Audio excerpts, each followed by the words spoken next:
नमस्ते बच्चों। SRT tech and YouTube channel पर आप सभी का स्वागत है। बच्चों, आज की इस क्लास में हम कक्षा 6 की गणित विषय की प्रश्नावली 3.2 के 1 से 6 तक के सवालों को हल करेंगे। तो आप वीडियो में लास्ट तक बने रहें और इस वीडियो का लिंक अपने अन्य सहपाठियों को भी शेयर कर दें, जिससे उनको भी इसका लाभ मिल सके। और ये वीडियो आपको पसंद आए तो इसको लाइक अवश्य करें।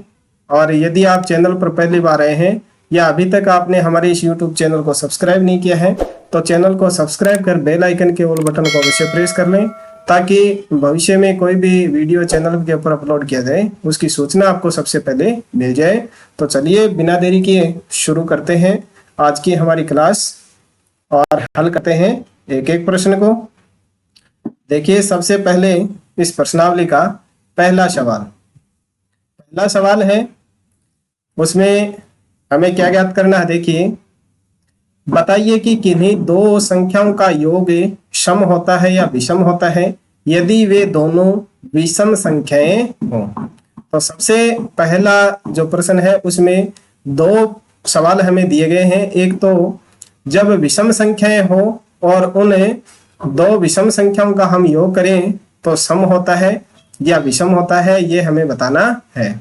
और यदि सम संख्याएं हैं तो उनका हम योग करें तो वो सम होता है विषम होता है, ये हमें ज्ञात करना है। चलिए, सबसे पहले ए वाला है वो हम करते हैं। किन्हीं दो संख्याओं का योग सम होता है या विषम होता है जब विषम संख्याएं हो। तो हमें विषम संख्याएं लेनी है। विषम संख्याएं कौन सी होती हैं? विषम संख्याएं वे होती हैं जिनमें दो का पूरा पूरा भाग नहीं जाता है। यानी जब हम किसी संख्या में दो का भाग देते हैं तो पूरी पूरी नहीं जाकर के हमारे पास में शेषफल बच जाता है, तो वे कहलाती हैं विषम संख्याएं। और दूसरी होती है सम संख्याएं। सम संख्याएं कौन सी होती हैं? जिन संख्याओं में हम भाग दें दो का तो पूरी पूरी बार चला जाए, यानी शून्य शेषफल बचे, तो वे कहलाती हैं सम संख्याएं। इसी तरह से दो बातें और समझिए आप। एक होती हैं भाज्य संख्याएं और एक होती हैं अभाज्य संख्याएं। ये भी आप समझ लीजिए। ये चार शब्द हैं वो आपके इस प्रश्नावली में बार बार आएंगे, तो इनकी परिभाषाएं हैं वो आपको अच्छे से समझ में होनी चाहिए। भाज्य संख्याएं वे होती हैं जिनके दो या दो से अधिक गुणनखंड होते हैं, तो वे होती हैं भाज्य संख्याएं। और अभाज्य संख्याएं वे होती हैं जिनका या तो गुणनखंड एक हो या वह स्वयं संख्या ही उसका गुणनखंड हो, तो वे होती हैं अभाज्य संख्याएं।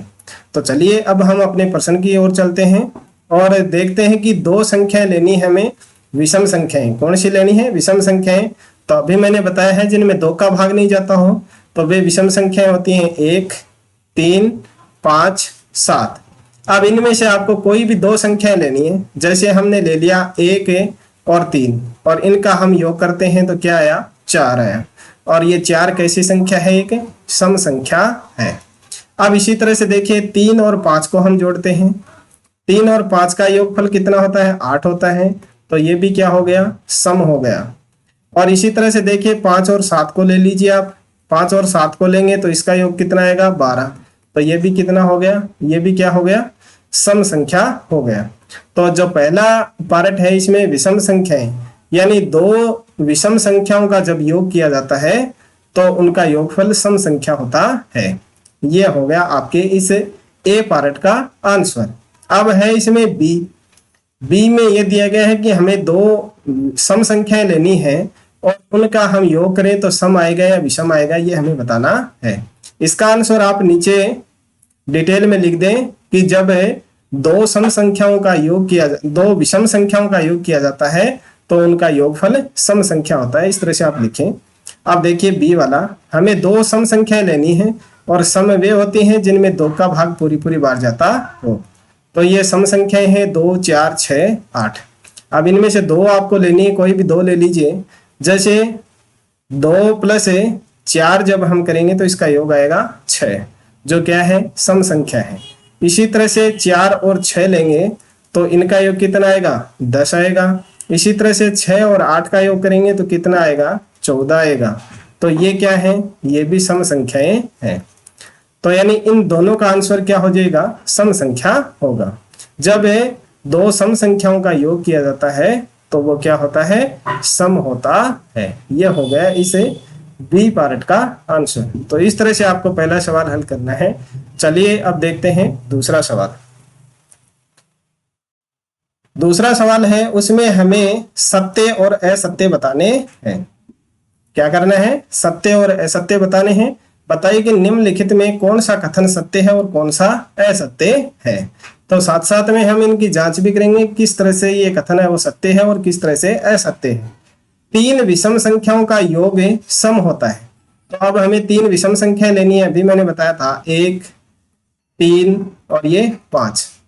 ये तीन विषम संख्याएं हमने ले ली, इनका योग करना है हमें। 1, 3, 4, 4 और 5 कितने हो गए? 9 हो गए। और यहाँ क्या दिया गया है कि उनका योग क्या होता है? सम होता है। तो ये कथन क्या हो गया? असत्य हो गया। चलिए मैं यहाँ शुरू में लिख देता हूँ इनके नाम, सत्य है या असत्य। तो ये असत्य हो गया।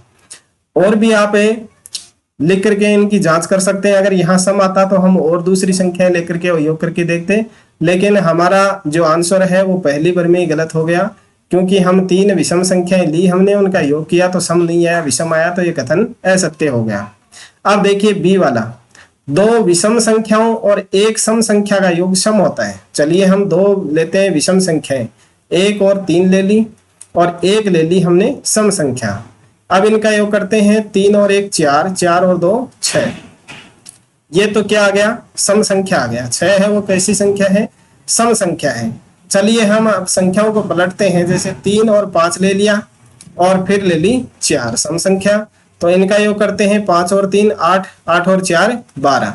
तो हर स्थिति में क्या आ रही है? संख्या सम आ रही है। तो ये बी वाला कथन है वो क्या हो गया? सत्य हो गया। ये कथन है वो सत्य है। फिर सी का देखिए, तीन विषम संख्याओं का गुणनफल विषम होता है। तीन हम लेते हैं विषम संख्याएं, जैसे 1 गुणा 3 गुणा 5, और इनका गुणनफल जब करते हैं तो आता है 15, जो क्या है? विषम संख्या है। अब चलिए हम संख्याएं और बदल के देख लेते हैं। जैसे 3 लिया, फिर 5 लिया और 7 लिया, तो 3 पंजे 15 और 15 साते 105। ये भी कैसी संख्या है? विषम संख्या है। तो ये तीसरा कथन है वो भी क्या हो गया? सी वाला भी सत्य कथन है। चलिए डी वाला देखते हैं। यदि किसी सम संख्या को 2 से भाग दिया जाए तो भागफल सदैव विषम आता है। कौन सी संख्या में? यानी सम संख्या में भाग देना 2 का। तो चलिए सम संख्या 2 है, 4 है, 4 में हम 2 का भाग देंगे तो कितना आएगा? 2 आएगा। तो यानी सम संख्या आ गया। तो यही इसका आंसर है वो क्या हो गया? गलत हो गया। ये कथन है वो क्या हो गया? गलत हो गया। सदैव विषम संख्या होता है, विषम नहीं होता है। देखिए यहाँ तो सम आ गया। तो ये डी वाला कथन है वो हो गया असत्य। अब देखिए ई का कथन। ई में दिया गया सभी अभाज्य संख्याएं विषम हैं। सभी अभाज्य संख्याएं विषम है। ये कथन है वो भी असत्य है। क्यों है? क्योंकि 2 भी क्या है? अभाज्य संख्या है जो विषम नहीं है, यानी सम है। तो इसलिए ये कथन है वो असत्य हो जाता है। एफ का देखिए, अभाज्य संख्याओं के कोई गुणनखंड नहीं होते। ये कथन है वो भी असत्य है। क्योंकि अभाज्य संख्याओं के कोई गुणनखंड नहीं होते, ये बात गलत है।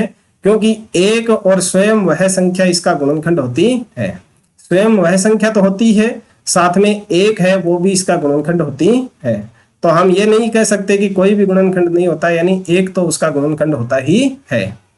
चलिए अब देखते हैं नेक्स्ट जी का कथन।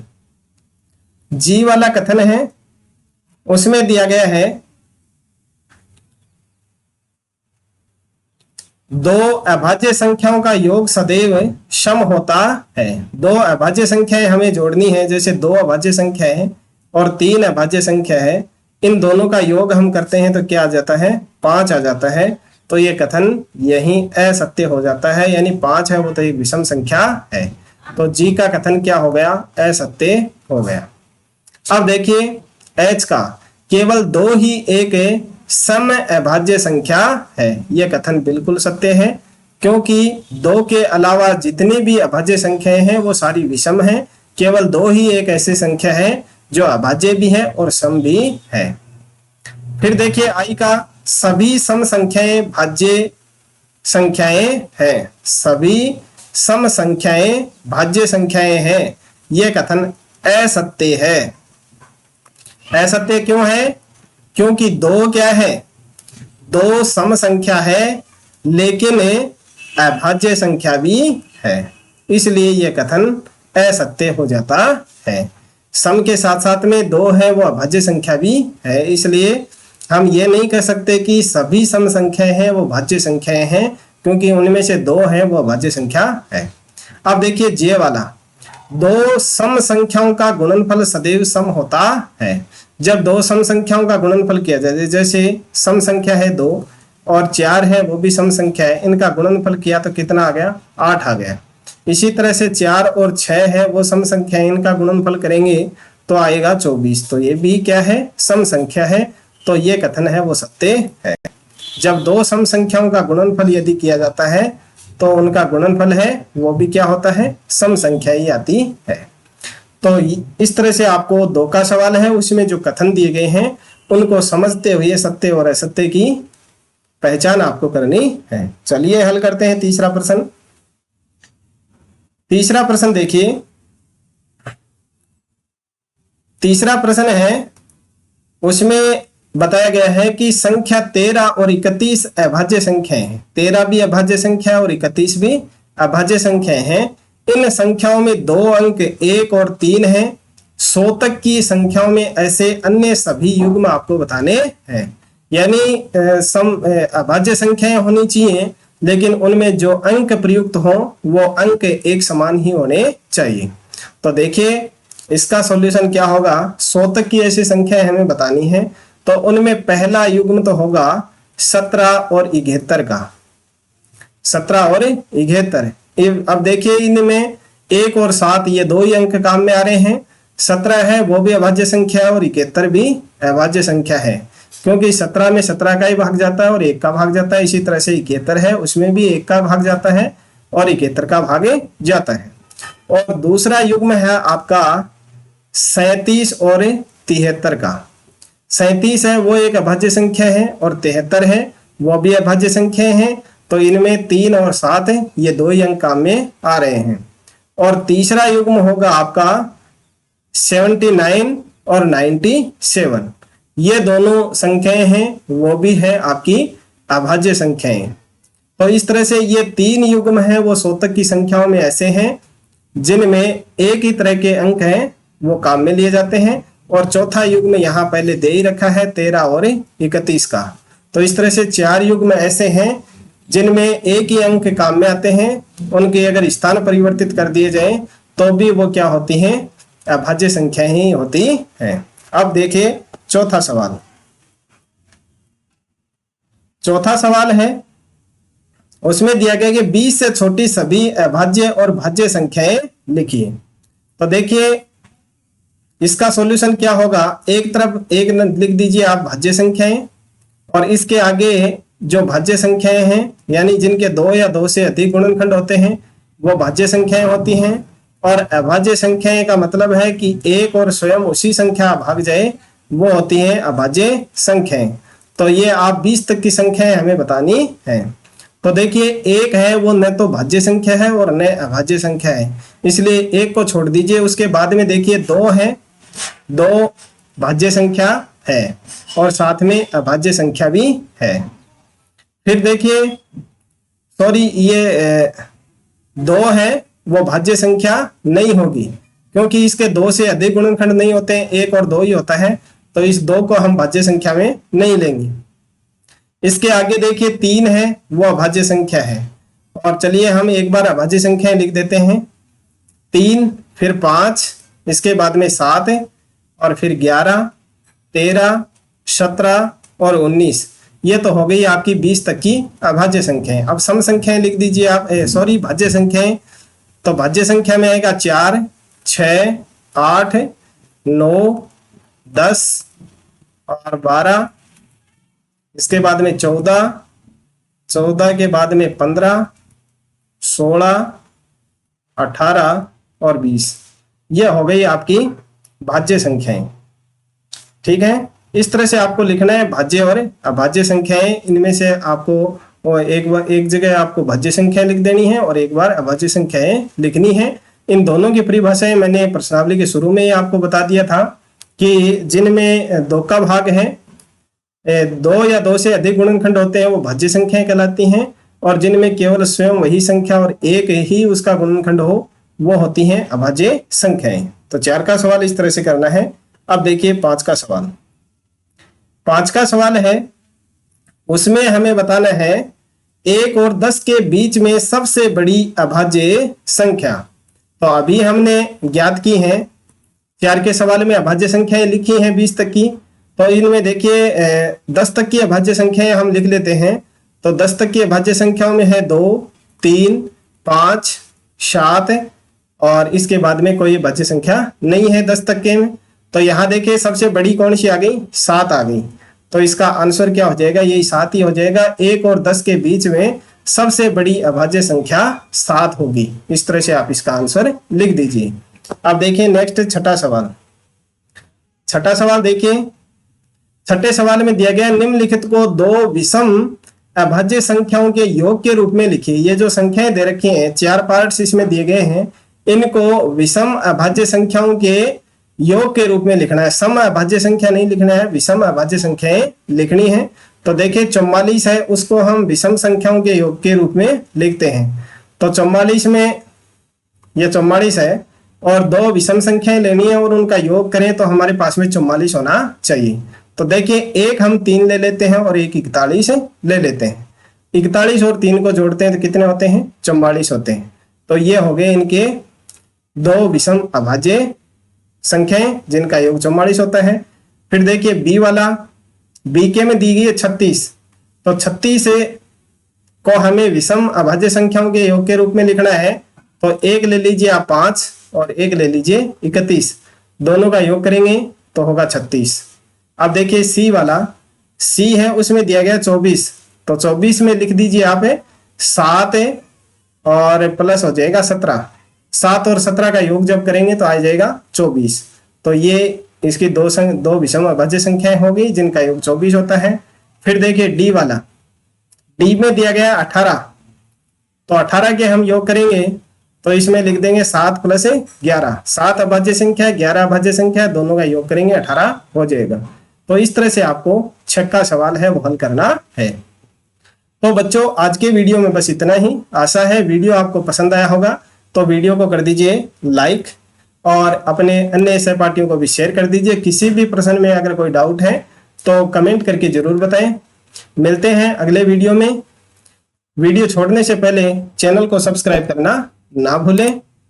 इस वीडियो को देखने के लिए आप सभी का धन्यवाद।